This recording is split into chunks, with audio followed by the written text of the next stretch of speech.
Hello, hello. Kipao min tu ni kay zong kasi nay zawa ko na pathin ka va China program kala na masat pe na hin pathinin ay pathin to hichlai mo na pute ay ngai luma ma ho in sunga va choi la sa thedinga dai sa ka chan zen amo chunga zong kipa thu ka sein chule phatwai bi pathin ka thang ba e in sumi de dai sa dung zoin van mo tila chen sangi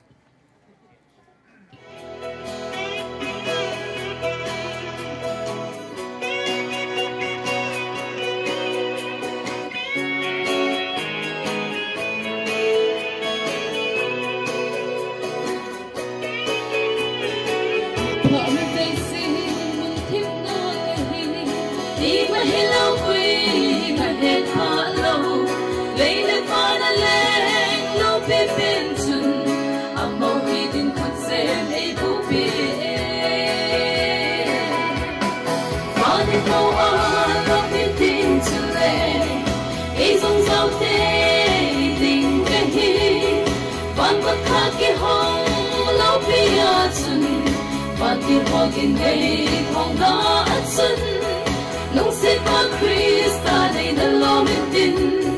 One to Kakipa, Zailan Oige. Make my again take him madam, go him on a low, so go kill the heat, he can make Pansun.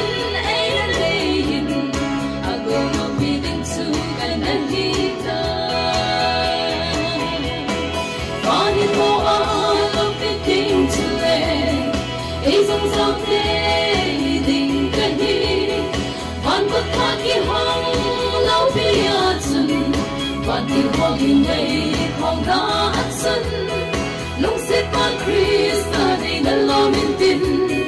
One but Kakipa, Zailan Oige.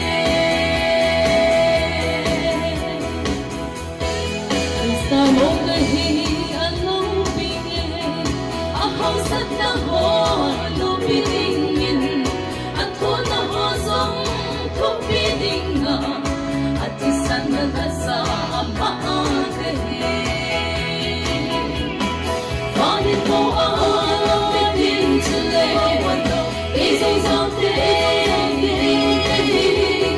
One but kakihang kilaw piyat sumiyat Wanting hokin may kong at sunang naat Nung sipa Krista ay dalawang One but kakipan Zailan Oige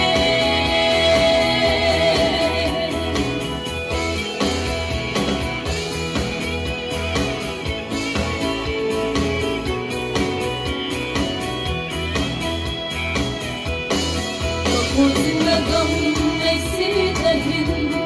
sita siin litin mau song ling Lakit ay dinghin na nay kahit Van Jerusalemin ay ngasingge Valin mo ang bitin sila Isang something Van ko kakihang kilaw piyat sumiyat Wanting hogin gay kong naat sunang naat Lusid pa Krista, di na lang Van ko kakihang